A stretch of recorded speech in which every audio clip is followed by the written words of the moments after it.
تیسری چیز والذین یبیتون لربہم سجدا وقیاما، اور اللہ کے خاص بندوں کی تیسری پہچان یہ ہے جب وہ رات ہوتی ہے، جب دنیا اپنے بستر پر آرام کرتی رہتی ہے، وہ اللہ کے بندے اپنے آرام کو چھوڑ کر کے، اپنے بستر کو چھوڑ کر کے اللہ کی بارگاہ میں تہجد کی نماز پڑھتے ہیں، وہ قیام اللیل کرتے ہیں، وہ رات رات بھر سجدہ کرتے ہیں، وہ رات رات بھر قیام کرتے ہیں۔ کہاں گئے وہ نوجوان کہاں گئے جن کے بارے میں قرآن کہتا ہے تتجافى جنوبهم عن المضاجع يدعون ربهم خوفا وطمعا، ان کے پہلو، ان کی پیٹھ ان کے بستر سے الگ ہوتی ہے، وہ رات کو اٹھ کر کے اللہ کو یاد کیا کرتے ہیں، وہ تہجد پڑھا کرتے ہیں۔ آج کا نوجوان تو رات کو 2-2 بجے تک اپنی گرل فرینڈ سے باتیں کرتا ہے، رات کو 3-3 بجے تک موبائل پر گندے ویڈیوز دیکھتا ہے، اور اپنا پاکی کی حالت میں بستر پہ رات میں سوتا ہے۔ وہ تو فجر بھی نہیں پڑھتا ہے، وہ تو 5 ٹائم کی نماز بھی نہیں پڑھتا ہے، وہ تہجد کہاں سے پڑھے گا؟ میرے بھائی آج اس قوم کو کیا ہو گیا، اس قوم کے نوجوانوں کو کیا ہو گیا؟ اس قوم کا نوجوان آج رات رات بھر عیاشی کر رہا ہے، رات رات بھر غلط باتیں کر رہا ہے، رات بھر نظروں کا زنا کر رہا ہے۔ میرے پیارے ساتھیوں، اللہ کے خاص بندے وہ ہیں جو رات رات بھر سجدہ کرتے ہیں، قیام کرتے ہیں، جو رات رات بھر تہجد کی نماز پڑھتے ہیں۔ اور جانتے ہو جب نماز کی بات آتی ہے، جب عبادت کی بات آتی ہے، تو ہمارے نوجوان کا جواب کیا ہوتا ہے؟ ارے شیخ ابھی تو جوان ہے، ابھی تو موج مستی کرنے کے تھے۔ جاؤ ذرا قبرستان میں جو جنازے اٹھتے ہیں جا کر کے دیکھو، کیا سارے جنازے 60-70 سال والوں کے؟ نہیں، 20 سال والوں کا جنازہ بھی آپ کو ملے گا، 15 سال کے بچوں کا جنازہ بھی آپ کو ملے گا، 2-2 سال کے بچوں کا جنازہ بھی آپ کو ملے گا۔ میرے بھائیوں، موت کا فرشتہ آپ سے اپوائنٹمنٹ لے کر کے تو آپ کے پاس نہیں آئے گا، آپ سے پوچھ کر کے تو آپ کے پاس نہیں آئے گا، نہ جانے کب کون سی بیماری آئے گی اور آپ کو قبر تک لے کر کے چلی جائے گی۔ اس لیے میرے نوجوان ساتھیوں، اپنی جوانی کا مس یوز نہ کرنا، اپنی جوانی کا غلط استعمال نہ کرنا۔ قیامت کے دن اللہ تعالیٰ اس بندے کو اپنے عرش کا سایہ دے گا، وَشَابٌ نَشَأَ فِي عِبَادَةِ اللَّهِ، وہ نوجوان جس کی جوانی اللہ کی عبادت میں گزری ہو، جس نے راتوں میں تہجد پڑھی ہو، جس نے راتوں میں قیام اللیل کیا ہو، جب دنیا بستروں پر سو رہی ہو وہ راتوں میں اٹھ کر کے تہجد پڑھتا ہو، اس اللہ کے نیک بندے کو قیامت کے دن کوئی گرمی نہیں لگے گی۔ آج ہمارے پاس پیسہ ہوتا ہے، ہم سب سے پہلے اپنے گھر میں اے سی لگواتے ہیں، کولر لگواتے ہیں، پنکھا لگواتے ہیں۔ میرے بھائی، اس قبر کے اندر ہمیں کون اے سی لا کر کے دے گا جس قبر میں ہمارے ماں باپ، ہماری بیوی بچے سب چھوڑ کر کے ہم کو چلے جائیں گے؟ قیامت کے دن جب سورج 1 میل کی یعنی 1.5 کلومیٹر کی دوری پر ہوگا، قیامت کے دن کون سی اے سی ہم کو ملے گی، کون سا کولر ملے گا؟ میرے بھائیوں، ہم نے جوانی میں جو اللہ کی عبادت کی ہوگی وہی عبادت ہمیں اے سی کا کام کرے گی۔ وَشَابٌ نَشَأَ فِي عِبَادَةِ اللَّهِ، وہ نوجوان جس کی جوانی اللہ کی عبادت میں گزری ہو، وہی نوجوان قیامت کے دن اللہ کے عرش کا سایہ پائے گا، اس کو گرمی نہیں لگے گی، اس کو لو نہیں لگے گی، اس کو پسینہ نہیں لگے گا۔ اللہ کے نبی کے صحابی تھے عبداللہ بن عمر، یہ کس کے بیٹے تھے؟ حضرت عمر کے بیٹے۔ حضرت عمر کون تھے؟ اللہ کے رسول کے سسر تھے۔ سسر سمجھتے نہیں سمجھتے آپ؟ سسر ضرور سمجھتے ہو، ساری خدائی ایک طرف، جورو کا بھائی ایک طرف، سسر اور سالے کو کون نہیں سمجھے؟ تو حضرت عمر سسر تھے، ان کی بیٹی حضرت حفصہ اللہ کے پیارے نبی کی بیوی تھی، تو بیوی کے باپ کو سسر بولتے ہیں۔ ان کے بیٹے ہیں عبداللہ بن عمر، تو گویا عبداللہ بن عمر اللہ کے پیارے نبی کے سالے تھے۔ اچھا، سالے کو بنگلہ میں کیا بولتے بھائی؟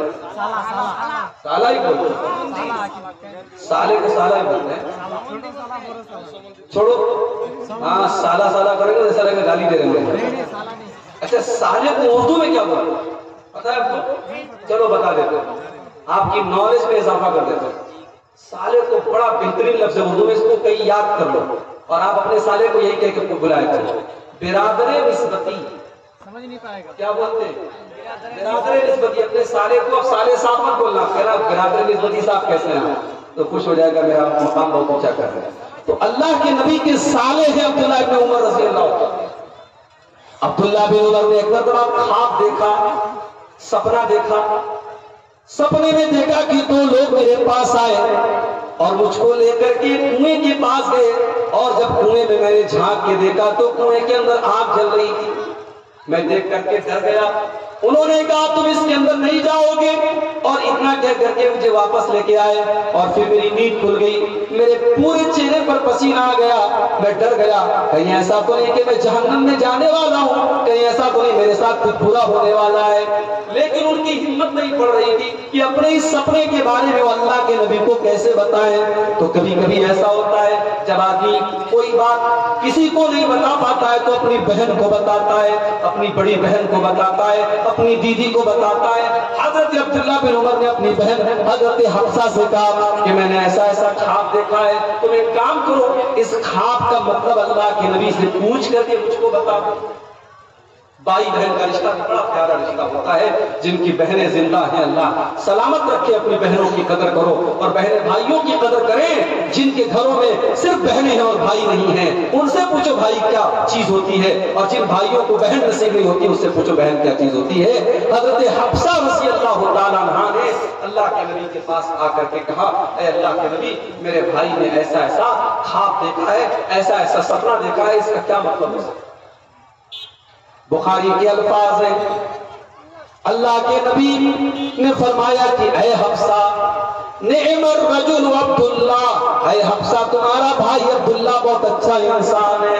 اس سپنے کا کوئی برا مطلب نہیں ہے, کوئی خراب مطلب نہیں ہے. اے حفصہ تمہارا بھائی بہت اچھا انسان ہے, بس ایک بات کی کمی ہے, لو کان یصلی من اللیل. اے حفصہ اپنے بھائی سے کہو وہ رات میں جب عشاء کی نماز پڑھ کے گھر جاتا ہے تو سو جاتا ہے. تمہارا بھائی رات میں سوتا ہے اور سیدھے فجر کی نماز میں اٹھتا ہے. اپنے بھائی سے کہو کہ رات میں اٹھ کر کے تہجد پڑھا کرے, قیام اللیل کیا کرے, رات کو اٹھ کر کے اللہ کی عبادت کیا کرے. حضرت حفصہ آتی ہے اور اپنے بھائی کو یہ بات بتاتی ہے کہ اللہ کے نبی نے تیری تعریف کی ہے اور کہا ہے کہ تیرا بھائی بہت اچھا انسان ہے, بس ایک بات کی کمی ہے, وہ رات میں تہجد نہیں پڑھتا ہے. او میرے نوجوان ساتھیوں, رات رات پر جلسے آپ نے سنے ہیں, تقریریں آپ نے سنی ہیں, مگر ایک کان سے سن کر کے دوسرے کان سے اڑا دینے کی ہماری اور آپ کی عادت ہے. ذرا عبداللہ بن عمر کو دیکھو, جب ان کے کانوں میں اللہ کے نبی کے یہ جملے پڑ گئے کہ اللہ کے نبی نے میری تعریف کی ہے اور یہ کہا ہے کہ عبداللہ بہت اچھا انسان ہے, بس ایک بات کی کمی ہے, وہ رات میں تہجد نہیں پڑھتا ہے. بخاری کے الفاظ ہیں فَكَانَ لَا يَنَامُ مِنَ اللَّيْلِ إِلَّا قَلِيلًا. اس دن کے بعد سے عبداللہ بن عمر رات میں تہجد پڑھے بغیر نہیں سوتے تھے اور بہت کم سوتے تھے, اور رات کا زیادہ تر حصہ وہ تہجد پڑھ کر کے اور قیام اللیل پڑھ کر کے گزار دیا کرتے تھے. میرے بھائی نماز کی پابندی کرو, اور 5 ٹائم کی نماز کے ساتھ ساتھ کوشش کرو, اگر لمبی نہیں پڑھ سکتے تو چھوٹی چھوٹی, اگر 8 رکعت نہیں پڑھ سکتے تو 6 رکعت صحیح, 4 رکعت صحیح, 2 رکعت صحیح, تہجد پڑھنے کی عادت ڈالو. والذین یبیتون لربہم سجدا وقیاما. جن کی قوت سنی ہے, جن عورتوں کو بچہ نہیں ہو رہا ہے اور شادی کے کئی سال ہو گئے ہیں, ان جوڑوں سے کہوں گا رات میں تہجد پڑھا کرو. رات کا ٹائم قبولیت کا ٹائم ہوتا ہے, رات میں اللہ دعاؤں کو سنا کرتا ہے. 5 ٹائم کی نماز کی پابندی کرو, اور رات میں تہجد پڑھ کے اللہ کے سامنے گرڑا کی اولاد مانگو. جس اللہ نے زکریا علیہ السلام کو 90 سال کی عمر میں بیٹا دیا تھا اور 85 سال کی عمر میں ابراہیم کو بیٹا دیا تھا, وہ اللہ آپ کو بھی بیٹا دے گا. رات میں اس سے مانگا. جن کے کاروبار میں برکت نہیں ہو رہی ہے, جن کے بزنس میں لاس ہو جا رہا ہے, جن کو نوکری نہیں مل پا رہی ہے, جو امتحان میں فیل ہو جایا کرتے ہیں, اپنی محنت کرنے کے ساتھ ساتھ نماز کی پابندی کرو میرے بھائی, اور رات میں تہجد پڑھنے کی عادت ڈالو. یہ اللہ کے اسپیشل بندوں کی پہچان ہے. والذین یبیتون لربہم سجدا وقیاما. تو یہ ہو گئی تیسری پہچان, اللہ کے خاص بندے رات میں تہجد کی نماز.